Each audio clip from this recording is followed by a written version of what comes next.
Right, wall sharpening, guys. I'm here with Matt the Hammer Hodgson. How are you, brother? Good, mate. Good, very good. It's been a How while. are you? I'm all right, mate. I'm all right. It's been a while since I seen you last, and that was a good night, wasn't it? It was a good night, yeah. Yeah, very good night, mate. British champion, wasn't I? Yeah, And then went to bed at silly o'clock like we do. yeah. And I had a picture with you with the belts as well, mate. Yeah. Fair play to you, like Was that the naked picture or the one with the clothes on? Oh, I can't remember, Yeah. mate. I remember I had the belts on my shoulder at one point. I could hardly fucking walk. Yeah, they were heavy, weren't they? Yeah. Whatever. Well, I just had Tony Lafferty on, and he brought his belts over as well. And there's fucking hell of a Yeah. weight on him, innit? Yeah, he did well, didn't he? Yeah, Yeah. I didn't manage to watch it because I went out. I was at Winter Wonderland in London, but I watched it back. Like, Yeah. some war with that. But Oh, that's what he brings in it. You know, he's a yeah. warrior, like it. Yeah, like all of you boys, so you all put on a fucking good show, like, and it takes some Yeah, yeah. fucking doing, getting in there and doing what you do. Well, that's it, mate. We are, we're a screw loose, aren't we? You know. Yeah. So, what have you got? What's on the horizon? What's sort of in the plans? Right. Well, I've been in talks with BKFC. We're looking at April show for them. Yeah. Against a good opponent, an unbeaten opponent. Obviously, I can't say too much Yeah. at this moment in time. I've got a couple of management teams that I'm talking to that want to take me on and manage me for the my future fights and my career. Yeah. So yeah, mate, I'm looking forward to it. I'm having a bit of time off now. I'm back in. I'm in the gym, just taking over, Yeah. putting some muscle on, putting some size on, because I'm dropping down to 185 now. Yeah. So I'm coming from cruiser from like 90 kilo, 93 kilo down to 84 kilo now. Yeah. So I'm going to be quite big at that. Yeah. So yeah, mate, good big things happening in 2023. So I'm looking forward to it. Yeah. I mean, because we spoke a lot as well. We've spoken a bit about like the reason why I started the podcast, because it was to talk about depression. I suffer with depression. I've lost loads of friends through suicide, and it's still a growing problem. It's not getting any better. It's getting worse. It's not getting better, is it? No. And in the fight industry, I suppose you deal with a lot of depression. You said yourself, and in the game. Yeah, I do. Yeah, the game you're in. Obviously, you're putting that much work into every camp. You neglect your family, you neglect your kids and everything. And it is, you're very much on your own quite a lot of the time. Although you're in the gym with the lads and your coach and everything, but it's quite a selfish sport. And obviously you put that much effort into the camp, and despite how positive you try and be, if it don't work out for you on the night, it's quite a destroying thing, and you go from the highest to highs to the lowest to lows in the blink of an eye. And obviously it's dealing with that. And it's a side that a lot of people don't see. They don't see what the fighters put into fight in the first place, but they also don't see the aftermath of what happens when they're not fighting. Or on the back of a loss. Back of a win. It's great. You go out with boys, you get pissed. You have a bit of time off, but you're buzzing off that. But obviously when you come off a loss, there's times when I've been upset and have things going around my head. Can I carry on fighting? Am I good enough to fight? Am I at this level? And then obviously my wife's trying to be, a wife to me and trying to console me and everything. My kids are seeing this, and it's just dealing with that is quite a big thing. I tend to be, especially if I lost, I tend to just shut down and enclose myself. And, I do a lot of walking at dog, like 3 times a day. And he's like, for fuck's sake, not again. And I'll just like go off on my own with dog and try and clear my mind. But,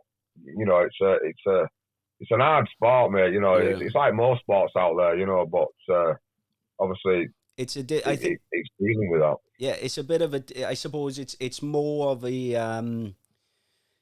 I suppose it's more magnified for you because even though you're saying it's it's like it with other sports, with combat sports, it's all you. Everything is. It's not a team thing. I know you've got people in the background that help you. Get you to where you are, but it's it feels more of a. It's on your shoulders. You're in there, and you blame yourself, but. You should never blame yourself. Like when you get in, and I spoke to Tony about this Friday, because I said, like, basically, you put everything into it, and it could just be just an unlucky, you get, because you could have the same people fighting over and over again and have a different outcome every time. It's just that, you catch that clean shot and the lights go out or it goes... or a poke in the eye, you catch a knuckle in the eye, and that's going to, and it'll just something can just change like that in a split second. That's it. One shot can change everything, especially in, bare knuckle. But it's a cut or whatever. Like you say, lights out, and just off one shot, and you can be doing so well, and then it can just turn around. And like you say, it's you've a lot on your shoulders when you step into that ring. Not only in bare knuckle, but anybody that gets in that ring, there's a lot of weight on them shoulders. And I went at the O2 Arena last night. Sorry, O2 Arena, First Direct Arena, watching Josh Warrington last night. Oh yeah. He got a bad result. But I've been looking at some of his stuff on Instagram today, and it's how he's dealing with that with his kids, and he's saying that his kids, help him and he just forgets about his loss and everything like that, and he focuses on his family and his kids, and that they help him forget, and that's great. But obviously some people can't do that, and it's like I've suffered with depression for 12, 13 years. Went through a bit of a family bereavement, and I've been on them ever since. I just felt at the time that I was struggling to cope with things. Just little things, normal day-to-day things.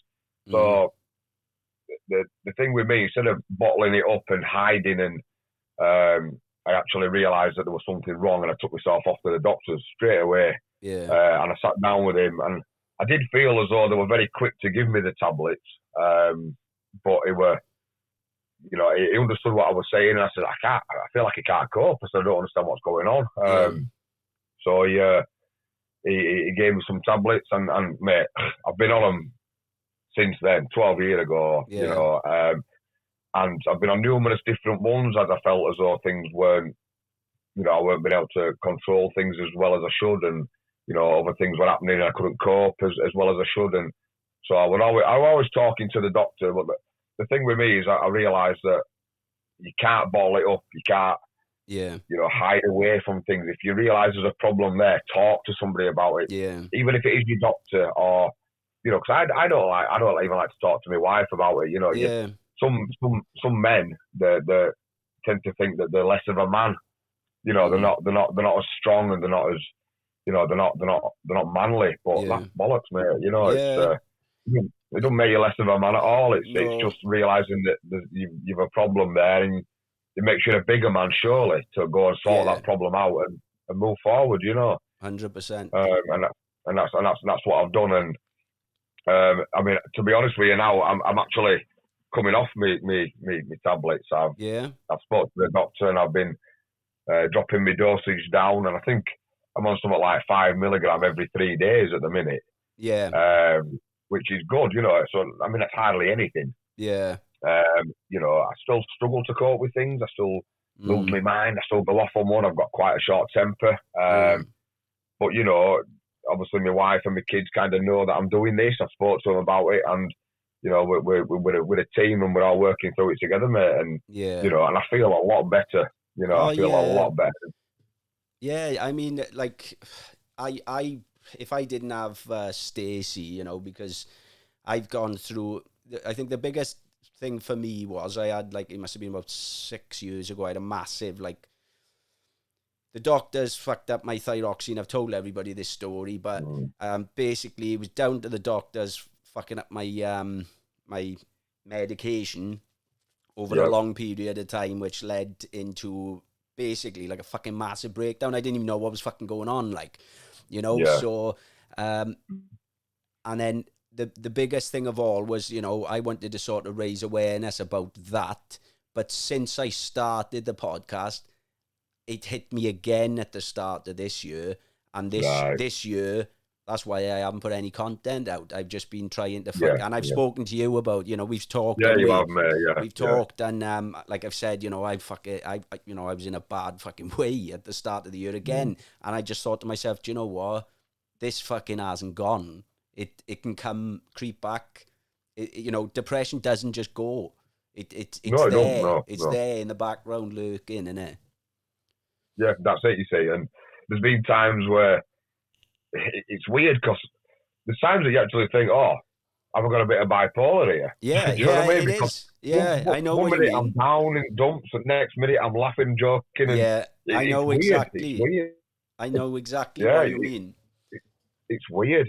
But, I mean, there's been times, mate, where I've got out of bed, got ready for work, 6 o'clock, gone to work, and I can't get out of my car. Yeah. I physically could not get out of my car and go into the shop to deal with people there. The anxiety is through the roof, and you just think, fucking hell, what's going on here? You know, it's like I'm a bloody 16 stone, and I can't get out of the car to speak to somebody. You know, what a puppy kind of thing, you know. And then I've rung Shelley, or I've said, I'm tight in car, I can't do anything. I can't get out. She's like, you know, and she's like, right, come on, take a deep breath, have a think. You know, and then you know, ring me if you can't get in and that. Anyway, I've managed to go in, and you know, obviously you don't tell everybody at work and stuff, you know, but it's like for the last 15 minutes we sat in bloody car park trying to get my thoughts together, my balls together, and get into work. But from the outside, and it's another thing as well, is like, you know, from the outside, because you're doing such a sort of masculine fucking thing, people just automatically think, oh, you know, he could fucking handle himself, like, do you know what I mean? But it's about what's going on inside, and what's going on inside you and inside there, you know, because it just affects everything. You know, you're being sick. You know, you can't eat properly. Like, I know when I'm starting to go a bit unwell because my appetite completely goes, and I can't. There's nothing I fancy eating. And then I start to fucking worry then. I'm thinking, oh, fucking hell, because it's happened again the last few days. My appetite's gone. I'm like, oh, fuck, I'm trying to force food down me. Because I don't want to... Because if you don't eat, then that's not going to help. No, do you know what I mean? Yeah. But you literally just don't feel like eating, and you don't want to get out of bed. You don't want to... Eye contact. Have you noticed with eye contact, you find when you're in a really bad way, I can't even fucking look people in the eye. Because I feel like they can see what's going on. It's hard I know what to you explain. mean. I tend to go quiet. I just shut off. Yeah. You know, and I can come in from work and I won't say a word. You know, I can walk into my kitchen and my wife's there. I don't even speak to her. Yeah. You know, and she's like, have you had a good day at work? And I'm like, yeah, not bad. And then that's it. I'm total off upstairs. And then, but what she does is she lets me come in and calm down a bit or whatever. And then I'll come down and I'll say, right, yeah, I've had a shit day at work, to be honest, blah, blah, blah. Yeah. You know, and that's what it's about. But because we've been together that long, she knows what's going on. And obviously, as I'm coming off the tablets now, she can see that I'm 100% a better person. Yeah. You know, I do struggle to deal with things. I do tend to fly off the handle quite quickly, but that's something that I have to look at, and I know it's there, so I have to try and control that. But I think that's just my aggression anyway, you know, just from being a fighter and you know, but yeah, you know, I'm looking forward to. I can see in myself that I'm a better person and I'm more positive, and you know, I'm looking forward to moving forward now as I am, you know, and hopefully getting off the tablets completely, and because they do cloud your mind, they do. Yeah, it does. It sort of numbs you. It does, yeah. So it numbs you. It doesn't just numb the bad emotions, but the good as well. It does, You know, yeah. so you're just like in the middle, like. Yeah, that's it, you see. Well, obviously, as over the years, they've changed my tablets onto different ones. The last ones I were on before, I had no feelings. They shut my feelings off completely. And that's not good, I had is no it? love, no emotion, no nothing at all. Yeah. And that were.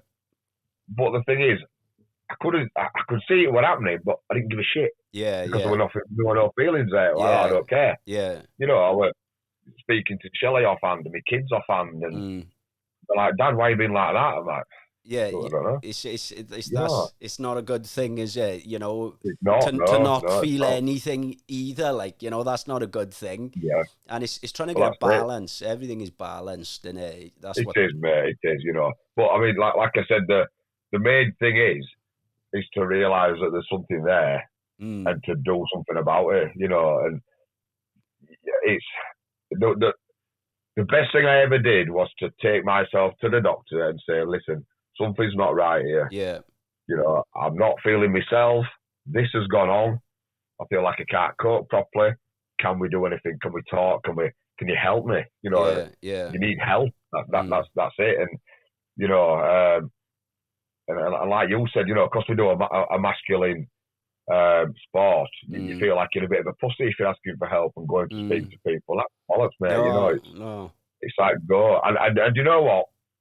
Since I've been through it, and I've had numerous losses in my career from my MMA days, through to my bare knuckles, and I've had numerous losses, and you deal with them better every time because you're learning from them. But I can now sit here and say, this is what you need to do. This is what you should be doing. Talk to me. Yeah. I'll give you my number. Ring me. Yeah.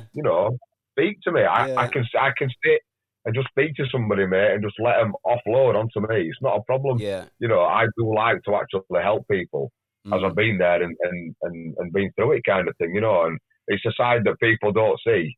Yeah. Like I said before, and they think that you're just training and you're going to get in and smash somebody's head in, and then you come out and carry on training and that's it. They don't see the ins and outs of what goes into being a fighter. Yeah. And it's hard graft, mate, physically and mentally. More mentally. Yeah. It is. And and like I say, with that sport, and I know it's impossible. It's like somebody telling me, like, you shouldn't feel like that, because it seeps through into everything I do. Because even when I sort of focus, I try and take my focus away from like depression or what's going on. So I'll be like, right, I'll do some drawing, ready for tattoos, and then I'm stressing out about the draw. It's just moved from one thing to another. So it doesn't matter what I do, it's fucking following me. Like, so I'm like, oh, I'll take my mind off it and go over here, and then I'm stressing about something over there. Then, and it's over trivial things. But it's the build-up. It's like something else that's there, but I'm stressing out about, the drawing, which the drawing isn't what the problem is. It's like a accumulation of things, I suppose. It is, that's it, and there's certain things that have gone on with in my life with my family and stuff, but I don't really speak to that side now anymore. But obviously, when it gets mentioned, or when they get mentioned and it's brought up, kicks it although up. I'm listening, I don't think it's affecting me. But then the way that I act later on in the day is because that's being mentioned, kind of thing. Yeah. And you don't realise it at the time, but then Shelley's like, are you acting like this? Because it's triggered. It's a trigger. It's a knock-on effect. Yeah. And it's about trying to find out what those triggers are sometimes as well. You seem to know. There's a lot of triggers you sort of picked up on, like you say, and certain things will trigger it. So you picked up on that. Well, that's it. But I tend to, focus a lot on the gym, maybe boxing and weights. And if I didn't do that, I don't actually know how I would actually be. I work all day. I work 10 hours, 12 hours a day. Come home, quick something to eat, straight out to the gym, whether it be boxing or weights. Yeah. And then I come in and I've de-stressed, I've chilled, you know, and I'm fine then. Yeah. You know, that is how I release my aggression, you know. Yeah. So, and I don't know. Obviously, I'd still be in the gym anyway, even if I weren't fighting and stuff. Yeah. But that's my release, you know. Yeah. And you know, you do need something like that. You Yeah. know, you need some kind of hobby or something to try and take your mind off things. You know, you do. And that cardio burst and it's definitely a good releasing thing that would, has helped you massively, and you probably don't realize how much it's helped you because you do stay so fit and focused. Because it's easy for me to go from like I was bought a push bike when I was really ill at the start of this year, and I was doing like 40 miles a night. I was doing my tattoos, jumping on the bike because I couldn't sleep.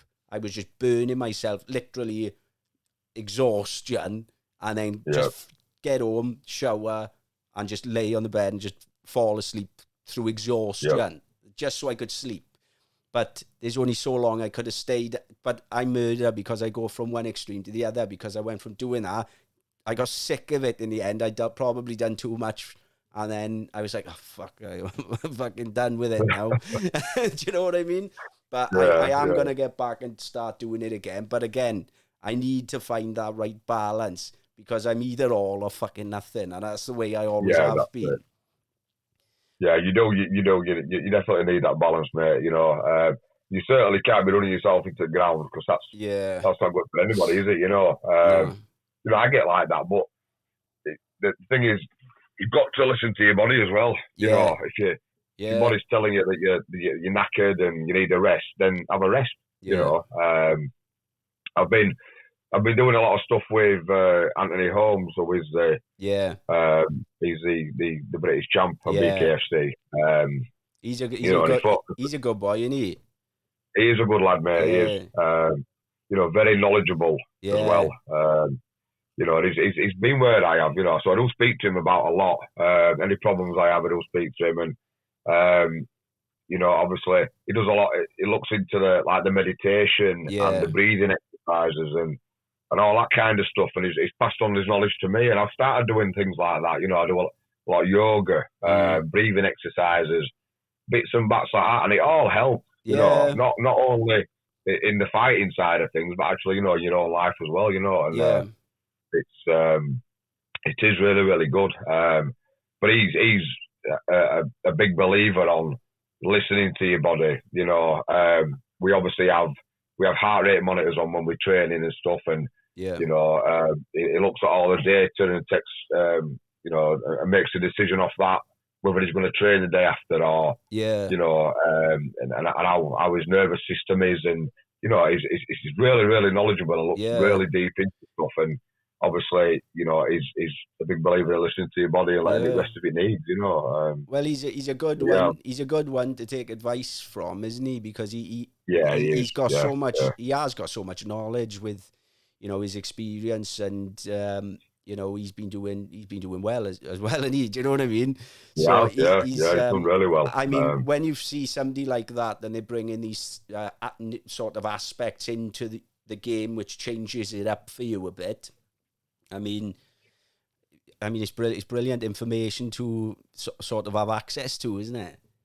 It is, yeah. You know, and obviously, I've got to a point where you kind of look at certain fighters that are at the top of the game, and you think, what are they doing different to me? You know, and you begin to look at how they train and how they think, and you know, and all sorts of stuff like that, and you begin to put it into your own practice, and it works for you, you know.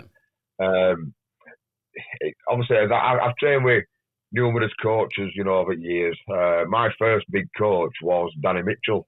You know, ex-UFC.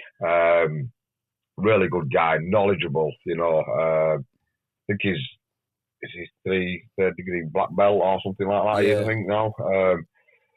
But, you know, he's... In what? In jiu-jitsu?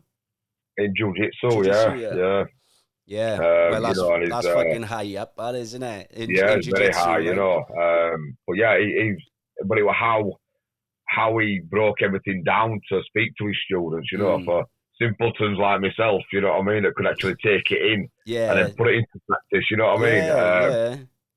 And he was my, you know, one of my best coaches. Yeah.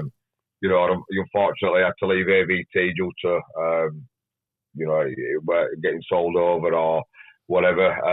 And it just there were not specific boxing there. I got my knee knackered when I was 15, so the cartilage got taken out. Oh shit! I do need a knee replacement, but the funny about it, I'm having to push it all the time. Yeah. It don't really bother me unless I'm grappling. Yeah. You know. Yeah. And I can grapple on a Wednesday, and I can't train again until following Wednesday. Yeah. Do you know what I mean? Because I'm absolutely crippled, like, you know. Yeah, unfortunately, because I weren't focusing on my jiu-jitsu and my pro MMA anymore, I had to leave AVT and went to a specific boxing gym, which was Golden Team over at Leeds. Yeah. You know, some great fighters coming out of there as well, and he's brought me on. P, my coach, he's brought me on now. And obviously the levels that when I first started my pro career in bare knuckle at the O2, to watch each fight. I mean, the first one was very Colson, but it cut me. You know, not a broken orbital bone like he likes to tell everybody. It would have cut. It would have cut. Very nice cut. Don't get me wrong. You know, I can't take that fact away from him. Lovely. Love the shot. Cats happen, though, don't they? Do you know? Cats happen. It's the sport. That's it. You know, especially in bare knuckle. You know, and then obviously my second one, Ryan Barrett. That one, mate, was a weird one. It was in lockdown. Yeah. There were no crowd. It was quiet. Strange atmosphere. Very, very strange. Yeah. You see, obviously, you know yourself, you buzz off the crowd, you know, to get your hype up, to get the adrenaline going, and it was weird. Like, it was quiet, it was strange, and obviously, I thought I was in the zone. I came out and gave him it, and he caught me lovely. The first shot was like his forearm, the bone on his wrist just caught me at the back of the ear as I came in, and I was on my knees. And I was like, "What are we doing down here?" It made you know what I mean? I looked at him and I was like, and I got up. Yeah. And then he caught me with a lovely overhand right, mate. Yeah. And he actually snapped my jaw across. Oh fuck! But he fractured it across. And I didn't know. You see, I thought, "Fucking hell, that hurts." But I got up again. But doctor threw toweling. Yeah. And it wasn't until 3 days later when I've been to Christmas market, I'm chewing on German sausages, I'm bloody, you know what I mean? I'm thinking, God, my jaw's hurting here. Yeah.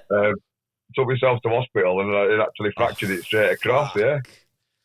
So yeah, you know, that fair play to him again. You know, now Ryan Barrett is a different league, I think, because he's been at Royal Marines as well. You know, his mentality and his ambition and everything is just, you know, above you know, most fighters, and you know, he's definitely going places, that lad. I speak to him quite a lot as well. You know, we do speak quite a bit. Yeah. Obviously Ash Gibson then, and then obviously, you know, Lawrence Tracy. Yeah. And despite what BKB have dropped that loss off his record. Yeah. Right. Which is a load of bollocks. How can you drop a loss off somebody's record? So you know what I mean? Explain what's happened there then. What happened there? Obviously, I fought Lawrence Tracy for a British title, beat him, stopped it, TKO the fourth round. So obviously, Lawrence Tracy, I think he won his first one against Darren Godfrey, and then he lost to me. So that's one win, one loss. Yeah. And then when I won the British title, me and Jim had a falling out over money, and basically, I said, by the time I come down to London, it's cost me basically what you're paying me. So it's a waste of time me coming down. So his reply to that was, well, you're a waste of time. So we parted company. Because obviously, trying to get people from here down to London, it's hard work. Well, yeah. It's a fortune. A fortune, you know, for people. And if BKB did different shows all over the country, it works out better for everybody, you know. Well, I said, Tony said, like, he'd like to fight in Scotland, you know, if they moved it around a bit, you know, it would just. Well, that's it, you know. But that is the good thing about BKFC, you see. You know, the last one was in Newcastle. you know, they're on about bringing it up north and, you know, a few places. So that'll be good, you know, because obviously it gives everybody an even chance. You know, it's like trying to get people down to London, mate, and he's wanting you to sell 50, 60 tickets plus. You know, it's hard, mate. It you is. Can't You know, I can imagine how fucking hard it is. It's yeah. Because, like Tony said, and obviously as a fighter, you stress more about selling tickets than you do about getting ready for a fight. I know.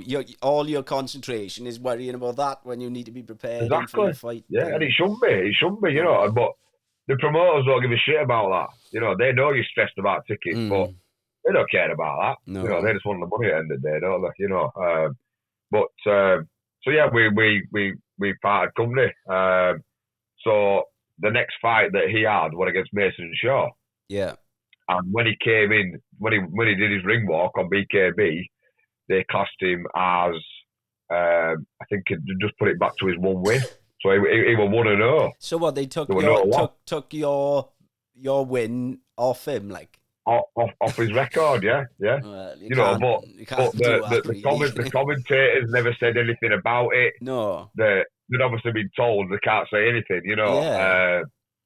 So the only person that said something after the fight and in his interview was Mason Shaw. Yeah. And he said that he's coming off a loss. Yeah.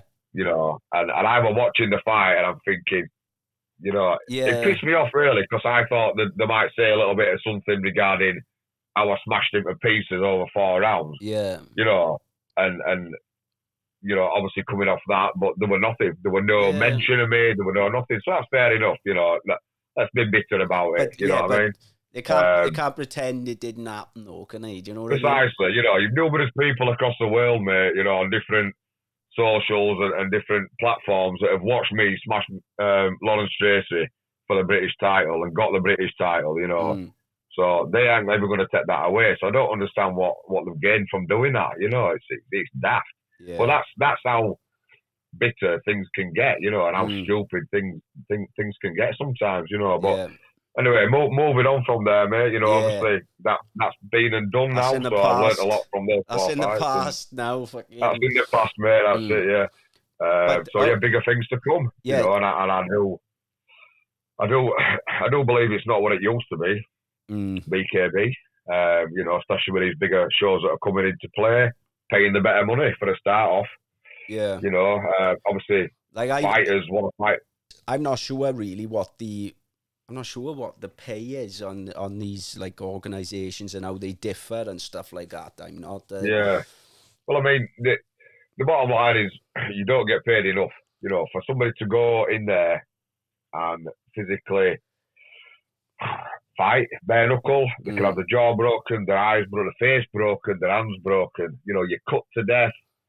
And it's us that's getting in there and putting our lives on the line, technically, for the entertainment of the fans to line the promoter's pocket. Simple as that. You know, for what it cost me from here to go down to London and my hotel and the travel and everything, you know, and I was getting like £1,000 a fight. Yeah. So by the time I've travelled and hotels and everything, because you've got your hotel on the Friday night and your hotel on the Saturday. Yeah. So that's 2 nights hotel, which they don't pay for. So that was my argument with them. It's pointless me coming to fight. It's me that's getting in there. It's me that's getting hurt. Yeah. And you're not covering me to actually do that, you know. And obviously you don't want to be doing it for nothing. No. And it turned out that it ended up costing me to fight. Yeah. You know, so that was my argument. And then obviously, you know, numerous other shows pay a lot better. You know, BKFC pay a lot better. But you know, if you don't like the main event, the co-main event, that's where your top money is, obviously. Yeah.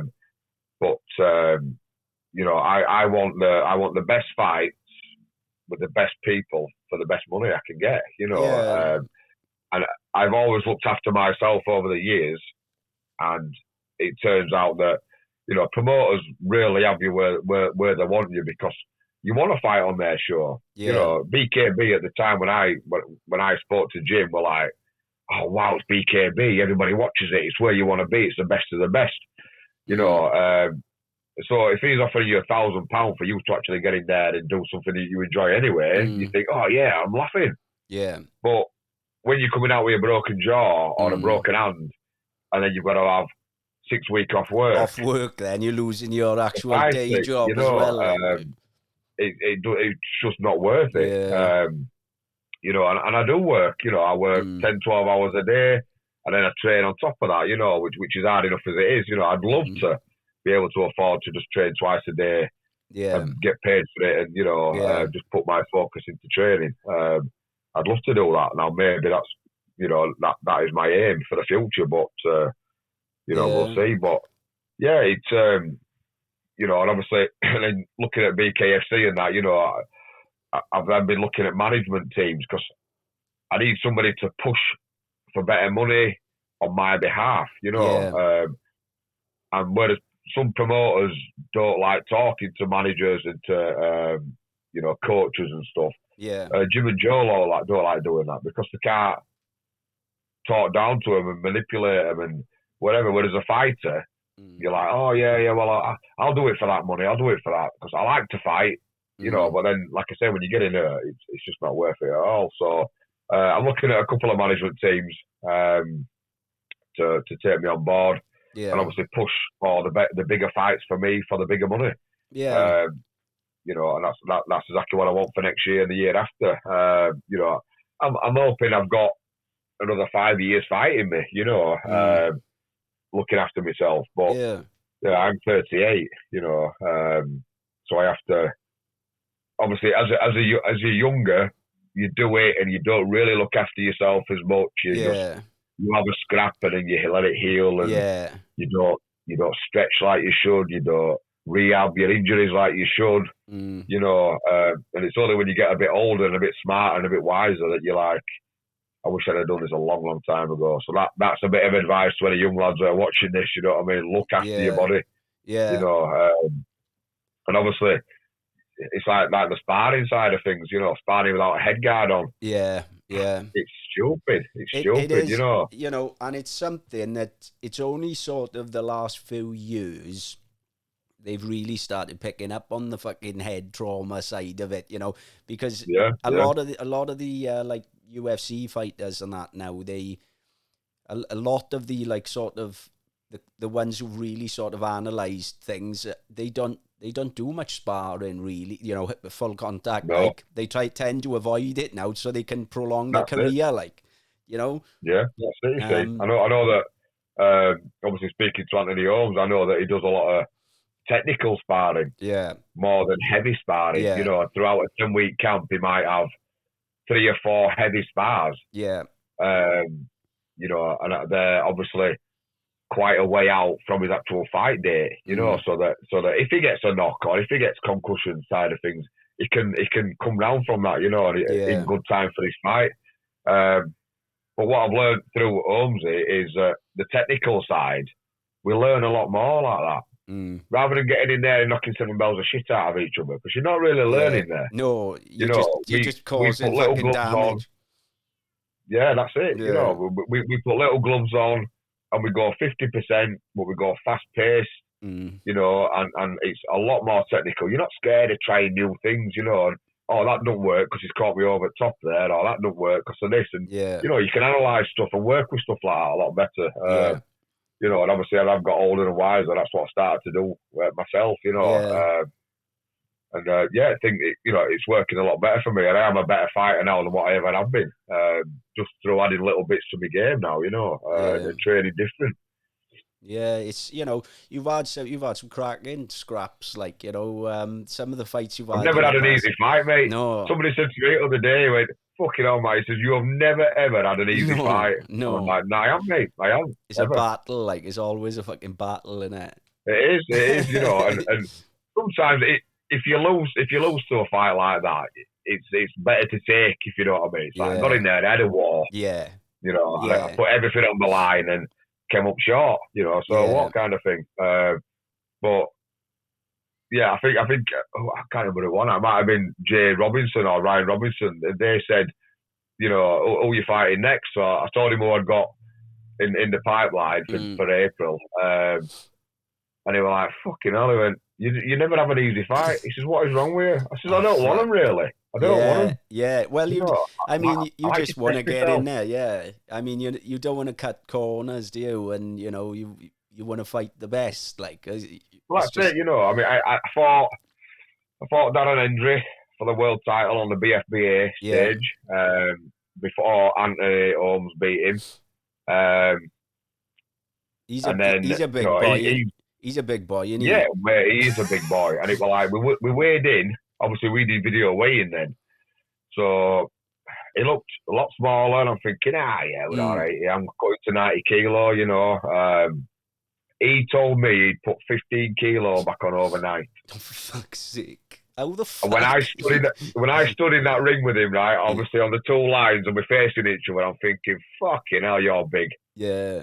But then again, the bigger you are, the more you're going to gas. Yeah. The harder you fall, all that load of rubbish, yeah? So my plan was to fight him. Well, obviously, it were 5 rounds, mate. We were going to take him into 3, 4, and 5. Yeah. You know? And we went at it. The first round, I cut him open. Second round, he cut me. After the second round, the doctors took the piss, really. I mean, it's not an excuse, you know, fair play to Darren. I can't take that away from him at all. Doctors took 50 seconds out of that minute to now whether I could fight or not. Yeah. You know, and if they said, you can carry on, my coach had a chance to look after that cut. Yeah. You know, and whereas Darren's working on his cut in his corner, ready to go, you know. Yeah. So they called it off, ended second round. Fair play to Darren. Another one I speak to quite a lot, you know, since his scrap. And then obviously Holmesy were fighting him. Yeah. And he came out, did Darren with Holmesy, totally different fighter. He wanted to box Holmesy. So me and him went at it a bit scrappy and a bit like a war. Whereas he came out with Holmesy and wanted to box him. And for 4 rounds, it was a little bit quiet. They want a lot of, you know, they want a lot going on. And then Holmesy used that hand manipulation that he works quite well and pulled the hand down and boom, straight over the top with that right hand. And, you know, I think he'd broke Darren's nose again from when he had it done a few weeks back before. But, you know, that's it, like you say, it's one shot. So, you know, I was supposed to have Darren Henry on before, and he couldn't get the mic working on the Zoom call. We couldn't. And in the end, we were like, "Oh fucking hell!" We were ages. And I was like, press the button on the, and it couldn't work. But I would like to get him on and Anthony Holmes if he'd be up for it. Like, yeah. You know, he is a nice guy, Darren. To be fair, you know, I did put his name in my mouth leading up to the fight. Just hearing certain things, so I was retaliating to certain things, you know, and then after we had the fight, we had a chat afterwards, and you know, you know, I straight up apologised to him. I said, at the end of the day, mate, you know, you hype up the fight, you try and make it better. There's a bit of that leading into it. Yeah, that's it. You know, it's a bit of banter and whatever. So I apologised to him, and we've been right ever since. And when he fought Holmesy, he came straight out like he did after our fight. He went straight up to my wife and he said, "Your husband's a fucking animal." He said, "You know, he's an hard lad." And he came out after fighting Holmesy and come and sat beside of Holmesy's bird and said to her, "Your husband's a fucking hard lad." You know what I mean? He's a humble guy. He's actually a nice guy.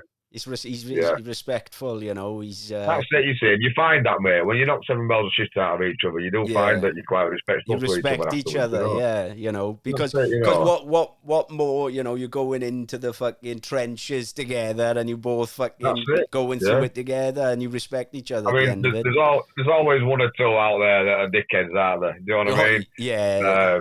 You know, you get them and everything, but 9 times out of 10, most guys are humble. And, you know, and after you've smashed each other to pieces, mate, they're quite happy to work with you. You know, Darren Hendry's on about coming up here and getting some sparring in for my next fight, and you know, vice versa. And same with Ryan Barrett. You know, I know he's on the mend. I think he's just got out of hospital, but he's back in the gym. He's on the mend again now. So as soon as he's ready, you know, we'll look at trying to arrange some stuff then. yeah, the good set of lads they are. Yeah. Well, that's one thing I can say for all the fighters and that I've interviewed and talked to and got to know.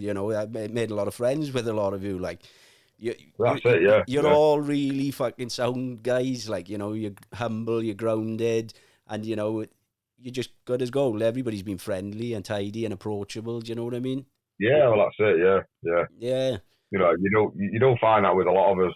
Like I said, there's the odd one or two, mate. But yeah, most of us sound. Yeah. Is there anything else you wanted to sort of touch upon, and any your sponsors you want to shout out and things in the past? I knew you were going to bring sponsors up there. I can't really remember them all. I always put people on the spot. They do with I know. I was going to get my T-shirt out from under bed, and I thought, no, what? It won't probably bring them up. No, I mean, I have had certain sponsors since day one. When I first started out in the MMA days, I used to work for a lad called Mark Adcock, and he had a fencing company, MWA Fencing. Yeah. Now he's always looked after me, whether it be 200 quid, 500 quid, 800 quid, whatever he could afford at the time, he's put it into me, Yeah. And as daft as it sounds, mate, 500 quid when you're travelling and and then you've got like, you've PTs to pay for that are like £40 for the hour, or you've got a strength and conditioning session that you need with somebody that's 40 quid. It costs a lot of money. Yeah. So anything that comes in my way, I'm really, really grateful for. One of the lads, friends of mine, Northern Performance, they go out remapping cars and stuff. He's behind me. We've had CBD Guru. They provide me with my CBD oils, my heat rubs, my cooling balms, everything that I need because I'm old as fuck. You know what I mean? And it helps me, mate. It does help me. I'm older than you, mate. We'll get on to CBD Guru, mate. They'll sort you out. Yeah, fucking hell. I need it. Like, I like it with the old THC in it. I do, like. Yeah, well, that's it. You see. Yeah, it does work, does that. Yeah. But yeah, mate, I use that quite a lot. I've recommended loads of people that now get their oils through him. And it works for them. Who else? There's Shelley's hair design. I better plug the wife. Mate. Yeah, you gotta plug the wife's support, haven't you? So she just makes sure that I've got a decent trim, mate, for when I get knocked fuck out of. Yeah. You know what I mean? Yeah, fucking make sure you're looking sharp for the fight, like. That's it, yeah. There's too many to mention, mate, to be fair, but they all play the part, and I am truly grateful for them coming on board with me.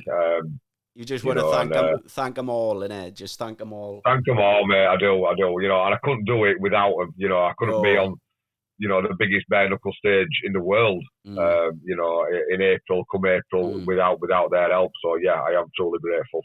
Yeah, well, what we'll do is when you're ready to announce that, we'll get you back on and we'll have another chat and talk about what's coming up then. When you can talk about it. I'll wear my sponsor T-shirt then. Yeah, I know. You get them all on it and give them a shout out. No, but we've been talking about doing this for ages, and it's we have. Like we could talk all fucking night, couldn't we? I suppose with everything. Yeah, well, that's it, and we do talk when we're not on here, don't we? You know what I mean? Yeah. We're always chatting and that. But I got up this morning, I'm full of cold, my nose, my head. I'm thinking, oh God, I'm going to sound awful tonight, but no, I feel all right. You've done all right. You've sounded all right. Anyway, I've been struggling the last few days with a bit of a cold, but I kicked it quite quick. I did. It's going round. Yeah, it's this time of fucking year, mate. The fucking freezing out there, like it's freezing. It is, isn't it? Yeah. Yeah, but no, mate. Is there anything else you want to say? Anything else you want to touch upon, or? No, I don't think so, mate. Obviously I've got that point across. I want to talk a little bit about the fighters and depression and obviously that side of things. We've touched upon that. We've touched upon YLF BKB, the unprofessionalism and the fact that they promote an absolute bell end of a lad in Eddie Coulson. You know what I mean? and they continue to do so. He's left. He's left now, is he? He's left. I've no idea. As far as I know, I just heard he signed the 3-fight deal for BYB. Yeah. Something to do with Cots or something. Something to do with King of the Streets. Something to do with that. He was. Yeah, he got on King of the Streets and he gouged that kid's eyes out. And then he signed a 3-fight deal for BYB. Yeah. But whilst all this was going on, BKB was still promoting him. You know, they always have done. You know, we're coming to weigh-ins. When I were going to fight him, he were going to stab my wife, he were going to chop up my daughter, he were going to do this, he were going to do that. Fucking hell. You know, and yeah, we can all hype a fight up. You know what I mean? But it's too far. That it's a bit over the top, mate. It's a bit over the top. Jesus Christ. You know, so obviously, when we had his weigh-in, I mean, there is the videos on YouTube if you want to have a look. We squared up to each other, mate. I gave him a little kiss. You know, and he hated it. I seen it. Yeah, I have seen it. Yeah. He hated that, you know. But everybody that he fights, mate, he must be smoking crack at like 3 o'clock in the morning, and then like just gets on his messenger and starts abusing his family. You know what I mean? And you're just like, he's done it with Holmesy, you know, and he's just gone really low. But then Jim and Joe know that he does this, you know, and they sell it. They're like, oh, Eddie Colson this, Eddie Colson that, and they promote him on the show, and you just think, what? Why? You know, it's unprofessional, and if all it gives your company a bad name, and he has done. That's exactly what he's done.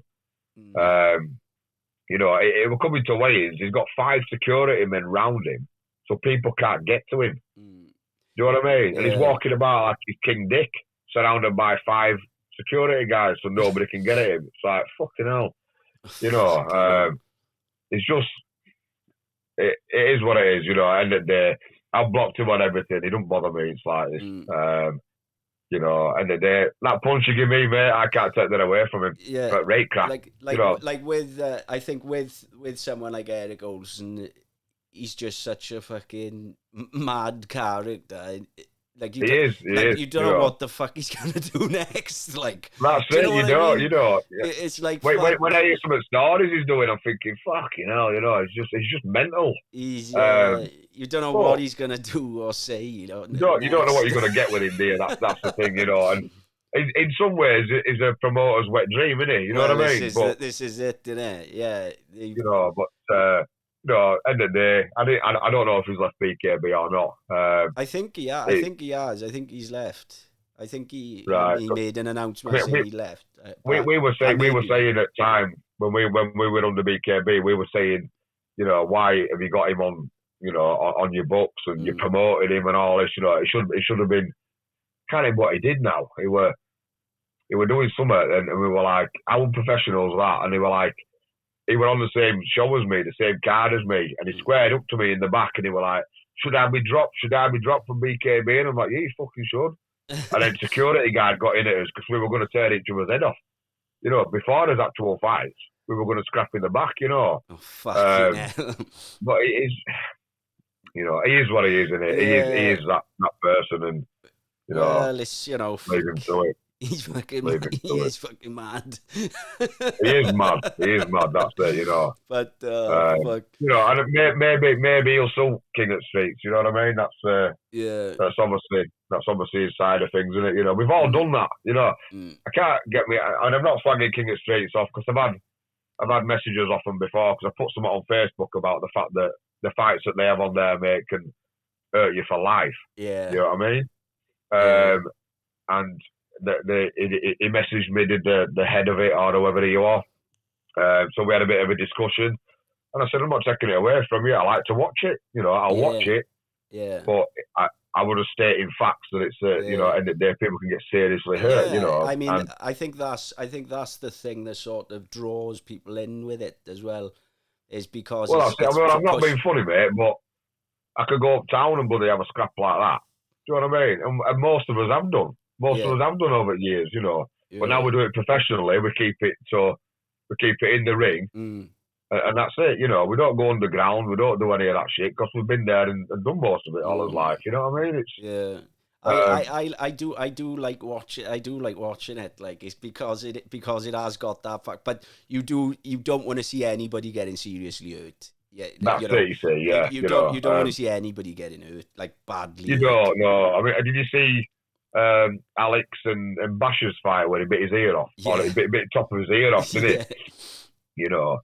I mean, and that's something to note in it. But when you're gouging eyes out, or you're stamping on heads, or you're soccer kicking to the face, they're the kind of injuries, mate, that can cause serious damage. You know.